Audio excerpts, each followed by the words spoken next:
Nós vamos passar da economia para as páginas policiais, né? A fraude do INSS.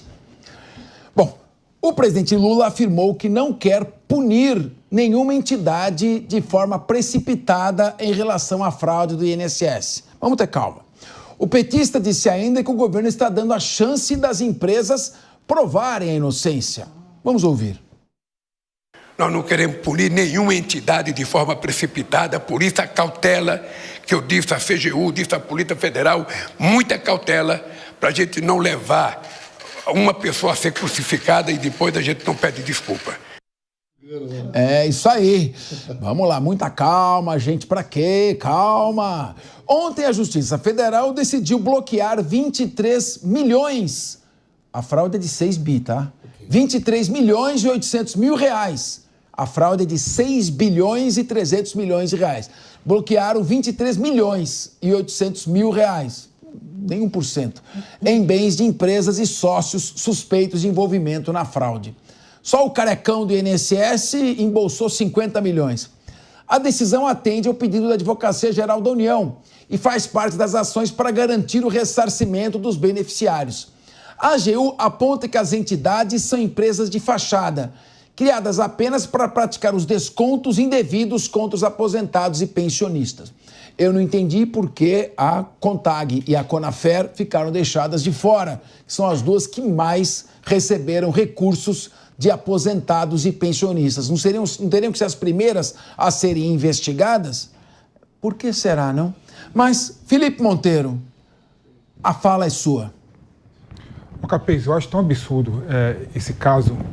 Imagina, ainda mais quando você destrincha ele, né? Primeiro que, como assim, empresa de fachada conseguiu se registrar no INSS para fazer desconto na folha de pagamento de aposentadoria de pensionista e aposentado, né?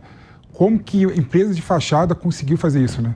É um absurdo. Você vê que, por exemplo, não teve um nível de integridade mínimo para impedir que empresas de fachadas não pudessem formalizar convênios com o INSS e com o Ministério da Previdência Social. Esse é o primeiro ponto, né? É um absurdo, né?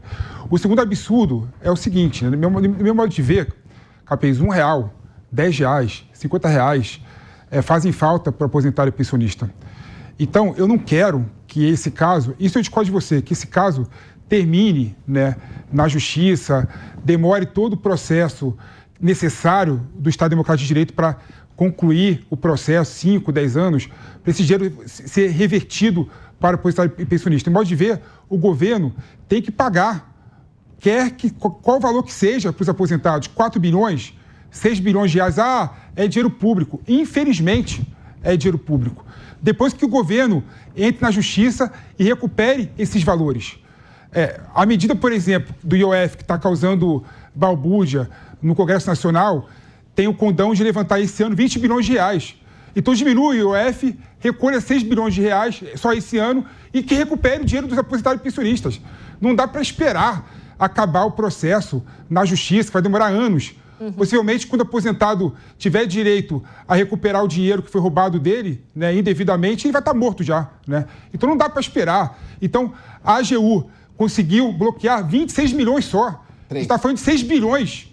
6 bilhões, né? Não dá para esperar. Então o governo seja mais sério em relação a resolver o problema dos aposentados. Tudo bem, eu entendo, né, que no Estado Democrático de Direito o processo demora mesmo, né? Tem que ouvir a empresa, tem que esperar ela, tem que dar o direito dela se defender, né? Tem que presumir a inocência dela, mesmo com todas as provas e indícios mostrarem o contrário. Isso faz parte da civilidade. Mas, como vai demorar tanto, que o governo pague os aposentados. O aposentado precisa do dinheiro na conta dele. Não dá para aceitar esse tipo de coisa. Pois é, todo mundo concordou e eu vou discordar. Eu quero ver a nossa Carla Bene. Porque é o seguinte, como é que você vai devolver os 6 bilhões e 300 milhões antes de apurar quem é que falsificou a assinatura, se a assinatura é falsa ou não, se o aposentado ou pensionista autorizou ou não autorizou? Isso depende de prova. Você não pode presumir que todos os descontos foram fruto de desvio. Então, o que tem que ser feito? O que não está sendo feito?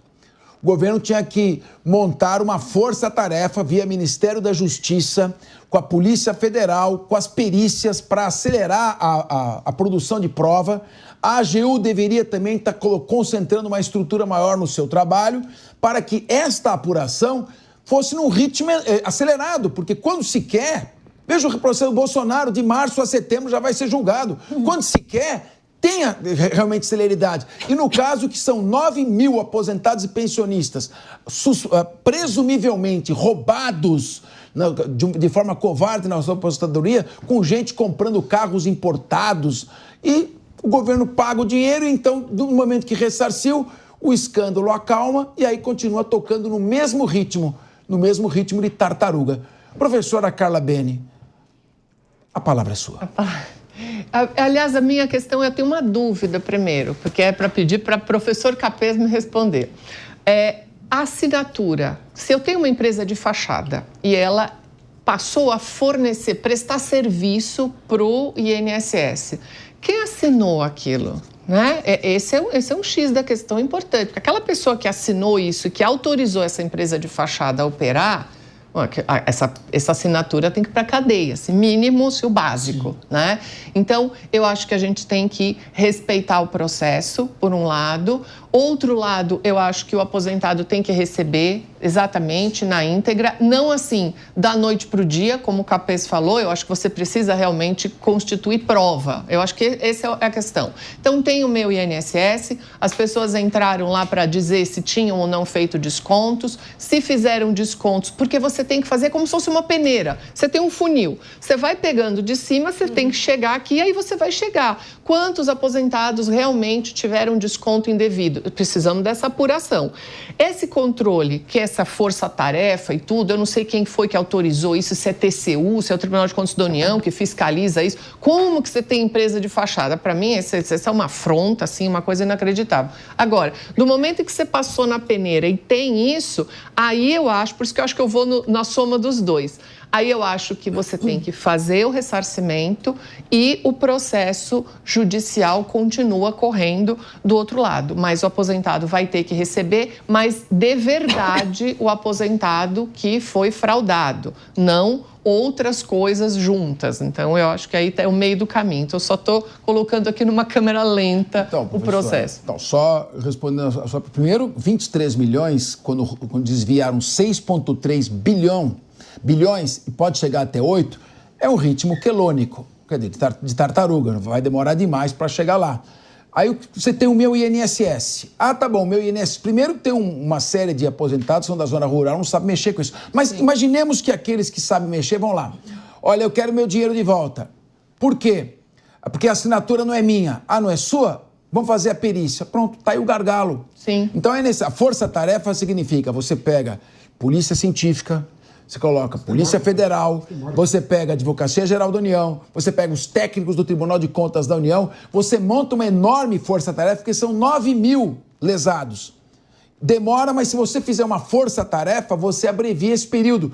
E convenhamos, a CONTAG e a CONAFER, que juntas desviaram aí 3 bilhões de reais, ou são suspeitas, estão sendo investigadas por desvio, serem deixadas de fora da ação promovida pela AGU, sendo que na CONTAG é o irmão do presidente Lula, que é um dos diretores, independentemente se estou fazendo qualquer prejuízo de valor, mas por que não entraram na investigação?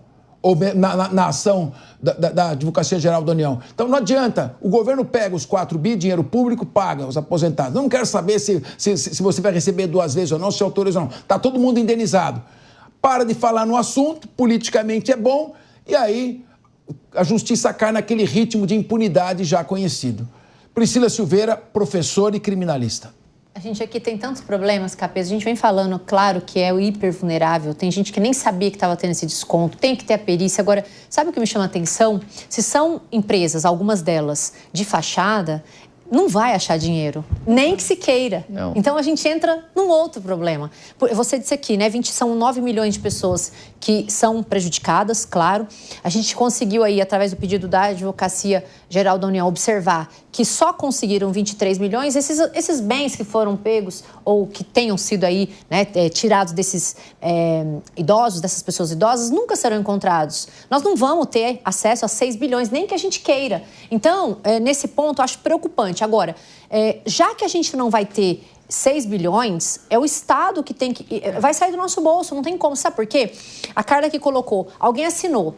Mas a pessoa que teria feito, ou que tem lá o seu nome, ela tem o nome no INSS.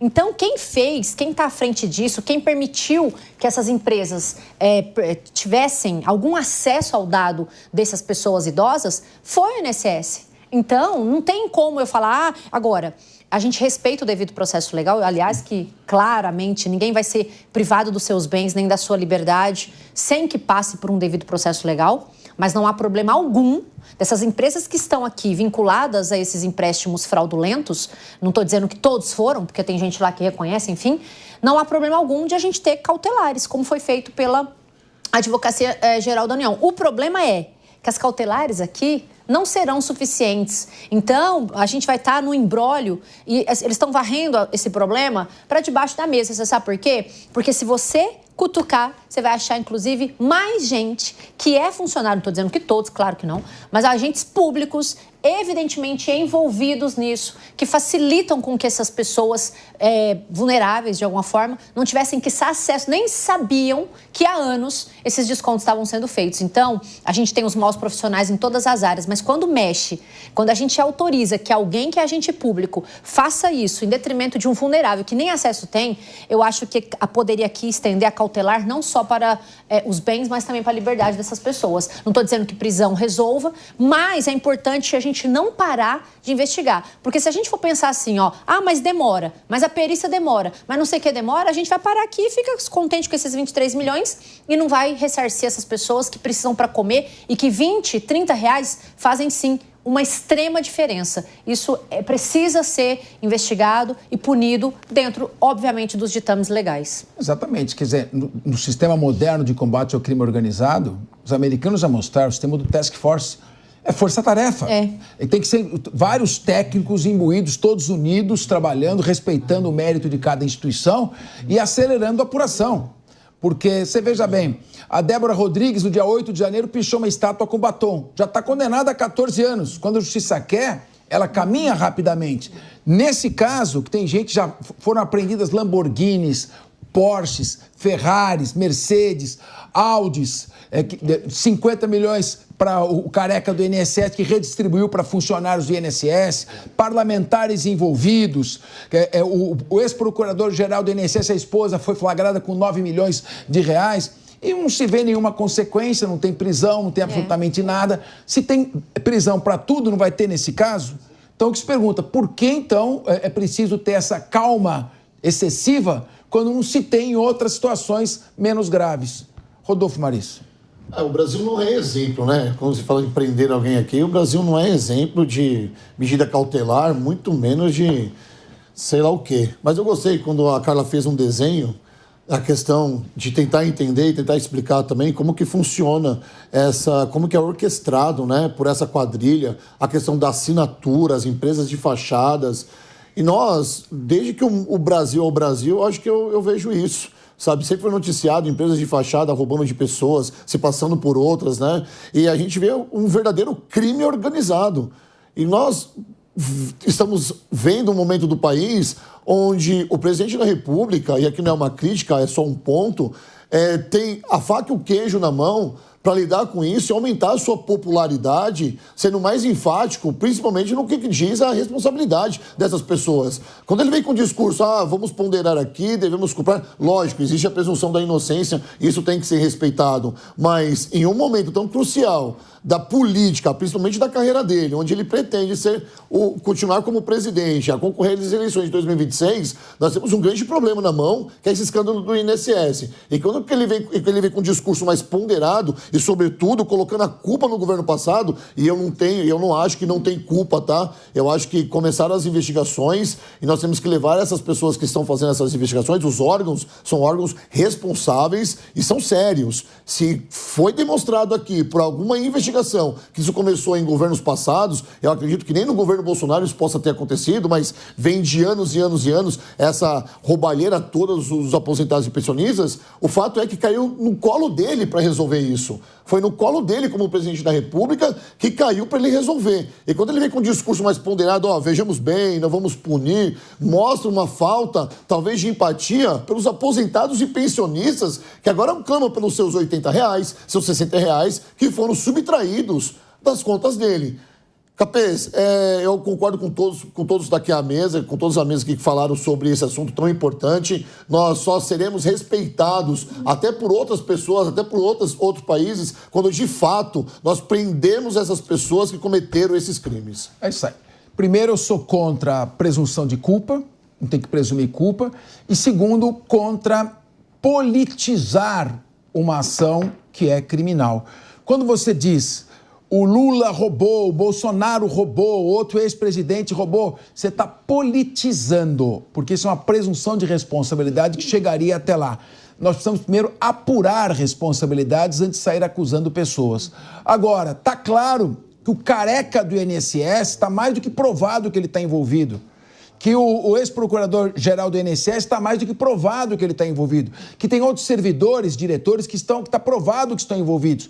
E o método não se prende ninguém. Aquele método famoso de prender, depois obter a delação premiada e da colaboração premiada vai adiante, que nem eu já fui muito contra, mas pau que bate em Chico, bate em Francisco. Não tem jurisprudência igual para todos? Justiça não tem que ser igual para todos? Por que neste caso, essas pessoas não foram presas e ainda não lhes foi ofertada uma colaboração premiada para que entreguem a mando de quem que estavam agindo ou no interesse de quem? Uma investigação se começa de baixo para cima e não politizando e responsabilizando políticos. Essa é a melhor maneira de banalizar o fato e impedir que haja a efetiva reparação do dano e a responsabilização dos culpados. Carla Bene. Rapidinho só, eu tenho um tema nesse assunto que eu não vejo ele sendo discutido e seria um complemento de todos com o que está todo mundo falando aqui, que seria a possibilidade de se encerrar esses descontos. Essa fraude ela é tão gigantesca que ela poderia ser pedagógica e que nós criamos há um mercado todo para retirar dinheiro dos aposentados. Então, com essas empresas, essas instituições, é o banco que liga o tempo todo ofertando crédito e nós temos uma quantidade enorme de fraudes. Será que diante disso a gente não poderia fazer uma mudança na legislação, meus queridos advogados na mesa? A gente tem que parar de fornecer essa facilidade, entre aspas, porque isso gera problema. Se a gente tem empresa de fachada que entrou e está operando, e isso sim começou no governo anterior com o Congresso do momento, é o governo atual com o Congresso do momento. Então, é toda uma junção que a gente tem. Por que a gente vai continuar permitindo que existam empresas que façam e ofertem descontos das mais variadas para o aposentado? Será que não era hora da gente coartar isso daí? É isso aí, Felipe Monteiro. Isso vem desde 1991 e em 2022 e 2019, o Congresso Nacional impediu que os aposentados e pensionistas tivessem o direito de serem consultados a cada ano se queriam continuar com os empréstimos consignados ou não. Então, realmente, o Congresso Nacional é culpado, sim, os deputados, a relação dos deputados que votaram contra a medida provisória 871 do ex-presidente Jair Bolsonaro e inviabilizaram esse controle anual, são também responsáveis. E agora eu concordo com a Carla Bene, você não concorda, Felipe Monteiro? A hora é de cortar o mal pela raiz. Eu não sei se eu tenho que chamar o break agora ou se eu posso ouvir o Felipe Monteiro. Felipe Monteiro, quero te ouvir. Não, eu concordo com a Carla, claro, né? Você vê que todo o sistema montado para roubar dinheiro do aposentado é roubar mesmo, é roubo mesmo, né? E a gente não está falando como é que a gente pode aprimorar esse sistema, né? Como é que a gente pode revisitar quais são as empresas, quais são os bancos que podem, de fato, né, conceder empréstimo consignado para aposentado e pensionista. Infelizmente, né, a gente não abordou essa questão. Só que só colocar um ponto, que eu acho importante destacar, que eu não acho que se aquela medida provisória fosse aprovada no governo passado, iria impedir essa fraude do tamanho que ela é hoje em dia. Até porque em 2022, né, para 2023, cresceu mais de 90% a fraude. Ou seja, de um ano para outro, cresceu mais de 90% a fraude. E é fraude que está falando, é pessoa querendo burlar o sistema.